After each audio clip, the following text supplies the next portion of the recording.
This is a story that has endured for generations before and will for generations after. People have tried to replicate various aspects of this movie. I want to appreciate the masterpiece rather than the early craft. What's going on, y'all? It's Liam Crowley with ScreenRant, and I am your shepherd through this journey of superlatives on Challenge My GOAT, as today we are crowning the greatest Sam Raimi movie of all time. Our expert today is Mr. Brandon Zachary. Brandon, what is your pick? Spider-Man 2. I'm gonna make people mad. It's a little bit of a chalk pick, but I'm excited to see you defend it. A lot of people love that movie. A lot of people giving it a lot more love as Spider-Man continues to be a staple of pop culture in the theatrical realm year after year. Our challenger is Mr. Todd Gilchrist. Todd, I feel like I'm talking to you every single week on Challenge My GOAT, and I'm glad you're on for this topic because I know Sam Raimi is near and dear to your heart. What is your challenger pick? My challenger is Evil Dead 2, and I can't wait to talk about this because Spider-Man, not only is Evil Dead 2 great, but Spider-Man 2 isn't even the best Sam Raimi Spider-Man movie. So I can't wait to have this conversation. I agree for a reason that probably neither of you two will align with me on. We'll get to it in just a little bit. It's a slugfest. Spider-Man 3. I'm a young man, Brandon. I'm a young man, and I was an impressionable youth in 2007. I'll leave it at that. It's a slugfest of sequels on Challenge My GOAT this week. Evil Dead 2 versus Spider-Man 2. Brandon, I'll kick it back to you. Give me that overall argument. Why do you think Spider-Man 2, even 2 decades later, remains Sam Raimi's greatest film of all time? I mean, Spider-Man 2 is, I feel, kind of the masterclass in everything Raimi does really well. It's everything about that filmmaker and what his sense of humor, his sense of humanism, his sense of horror, his sense of comedy, because he just does, it's so funny, it's so much fun, the bombast, the adventure, it's everything he does at his peak. I'm not going to try and argue with Todd that Evil Dead 2 isn't great, because it is fantastic, but it's not the best horror comedy movie ever made. If you did try to argue that. It's not the best Sam Raimi film ever made. It's a really great film from a growing master. I prefer the master's piece. You know, that's kind of my core argument, is that, like, you don't get to Spider-Man 2 without Evil Dead. Spider-Man 2 is better than Evil Dead 2, though. Todd, Brandon's already given you arguments. What is up with these Challenge My GOAT experts who always say, I'm not going to try to argue? That's the name of the game, Brandon. That's the name of the show. Todd, lay out the argument for me up top. Evil Dead 2, why is this your perennial Sam Raimi pick? Okay. First of all, Evil Dead 2 is, in my opinion, the greatest horror comedy of all time. Like, we've talked about Shaun of the Dead on the show. There are other great horror comedies. Evil Dead 2 is the greatest of all time. It is better than Return of the Living Dead. It's better than Shaun of the Dead. It's been, and it's better also, although not that much better than Drag Me to Hell, which is also a great horror comedy. But Evil Dead 2 is such a declaration of artistic intent. As a singular visionary storyteller, visualist, all these things. And, it is a great idea, brilliantly, uniquely executed with an all-time lead horror acting performance. It is a movie that has inspired repeatedly people, not just in its genre, not just in its its filmmaking, but like in every aspect. People have tried to replicate various aspects of this movie in different ways over the years and taken its inspiration and applied it to many, many different genres. I think it's just. And then on top of it, it's incredibly entertaining. It works as a comedy. It works as a horror movie. It works as an action movie. It's just a fantastic film. Another banner quote from Todd, a declaration of artistic intent. This dude, every time he's on Challenge My GOAT, I got to bust out the thesaurus out here. Brandon, I want to throw back to you, though, because again, I agree with a lot of what you're saying about Spider-Man 2, and I want to give you the opportunity to take kind of what Todd just said about how Evil Dead 2 is such an inspirational piece of work in the horror comedy genre. You could argue the same thing for Spider-Man 2 in the superhero realm. A lot of directors, a lot of franchises. Don't help him, Liam. Come on, man. Todd, I just gave you a layup on your overall argument. Brandon, I'm putting it in your hands. I'm putting it in your hands. Let me know about the inspiration levels of Spider-Man 2. Well, I appreciate the alley-oop for that because I completely agree. You get a new level both of authenticity to the spirit of this comics. We don't get like the MCU. We don't get the current James Gunn Superman stuff, the stuff that really feels indebted to the tone and tenor of those original comic stories without Spider-Man 2 being a full-throated, we're going to be kind of cheesy as hell, and then leaning fully into that authenticity. The action is influential on that genre, on the action genre as a whole, and kind of how we've seen blockbusters evolve since Spider-Man 2. It's also doing something that Evil Dead 2 does not, which is build completely on the prior film. Like, never forget, Evil Dead 2 is, the first act is just Evil Dead. So calling it a wholly unique entry in the Sam Raimi feels wrong because he's literally just expanding his like earliest attempt at film.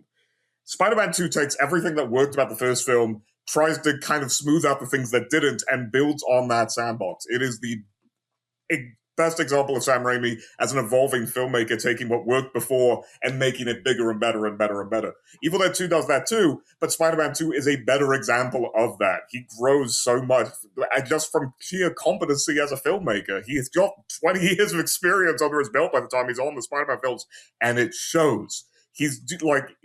That is what makes this his best film, is his ability to take everything that's worked previously and expand it into a way that has all that influential effect, that has all that growth, like the impact on the industry and on the fan base. You ask any Marvel fan, you ask any superhero fan, you ask any action movie fan, Spider-Man 2 is usually in the top of the tier. Like, that film really uses the sandbox to its greatest advantage.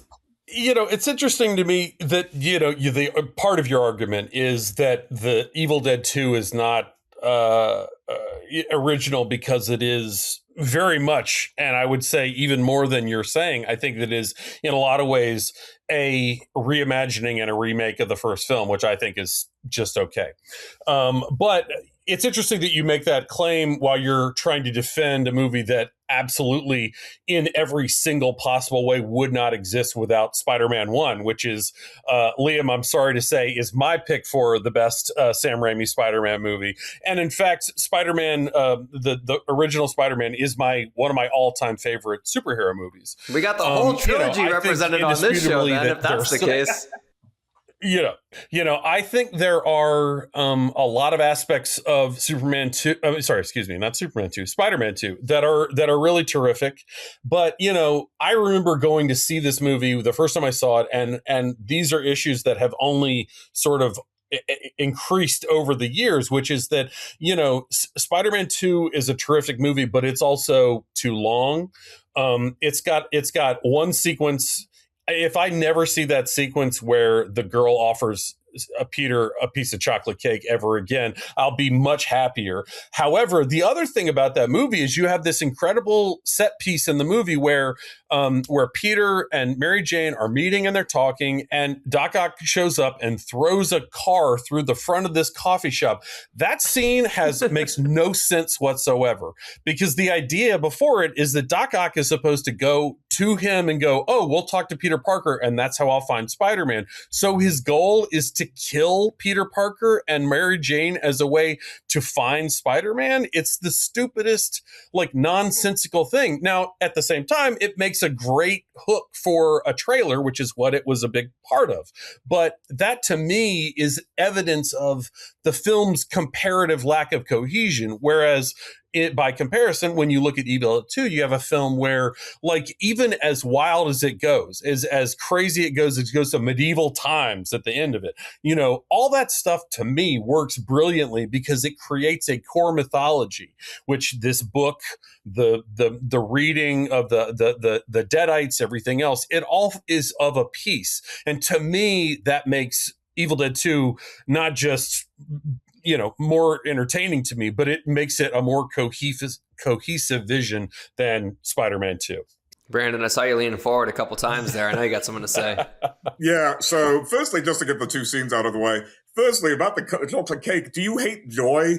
Do you want Peter Parker to only suffer? I hate joy. It's true. It's true. If this is coming at a point of that, the point of that moment, at least from my perspective, is that this is a low point for Peter Parker across the board. Everything's going wrong, and it is a small act of kindness from a stranger that gives him just a little bit of reprise.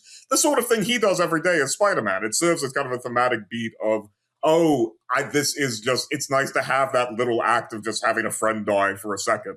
At a very low moment for the character, that's a life preserver for him. The car is harder to explain, but I will argue that it is the tentacles are turning Otto more and more unhinged. I'm not saying it was a good plan. I'm saying that it fits the character at that point. He'd be like, I gotta get his attention, and then just throw a car. Like, that is also a build-up in the film, and it's leading him to get more and more hectic and uncontrollable and manic as the film progresses, leading to the climax. It's a sign that Otto's losing it. Sure. Well, I will also add, the thing about Doc Ock's tentacles, what's interesting about that is that virtually none of that would exist without Evil Dead 2. In the sense that you have the scene where he is in the hospital and you have the tentacles and they're taken out and Sam Raimi is bringing out the bag of tricks that I remember when he made Evil Dead 2 and Darkman and Army of Darkness. And at the time, as a comic book fan, I was like, who I want to make a Spider-Man movie is Sam Raimi. And because I was like, he would do an amazing job. And at the time I was like, there's no chance in hell that anyone would ever hire Sam Raimi because he's got too much personality, too much this and that. And then he made these movies that were great, but the thing is that when you watch the stuff that he does with Doc Ock and how mischievous it is and how like scary and suspenseful and all those things, he wouldn't be able to have done that without having done Evil Dead 2 and the POV camera and all that kind of stuff. And to me, like, what ends up happening is you're talking about there is a refinement of his skill set over the years. And I'm like, but that's why I'm saying it's not that his vision between Evil Dead 1 and Evil Dead 2 is unique. It's that him as a filmmaker, as an artist is unique. And because of that, that is so fully formed that everything after Evil Dead 2 that he did basically is you going like, I can't wait for him to do what he does. And he just does it on a bigger scale. And to me, that doesn't make it a better movie. It just makes it a bigger movie. Both of these picks clearly come from a place of passion. We're going to wrap up with 30 seconds to close the door. Brandon, I'm going to give you 30 seconds to bow tie your argument. Why is Spider-Man 2 definitively the greatest Sam Raimi movie of all time? I mean, the ultimate argument I've got for it is that I think we can both, see from both of our passions for this filmmaker, Sam Raimi kind of doesn't have many misses. Like, he's one of the most consistent and entertaining and engaging filmmakers we've had in the last 50 years. And everything like Send Help is great. Quick and the Dead is amazing. Like, there's so many movies. It Drag Me to Hell, like Todd mentioned earlier.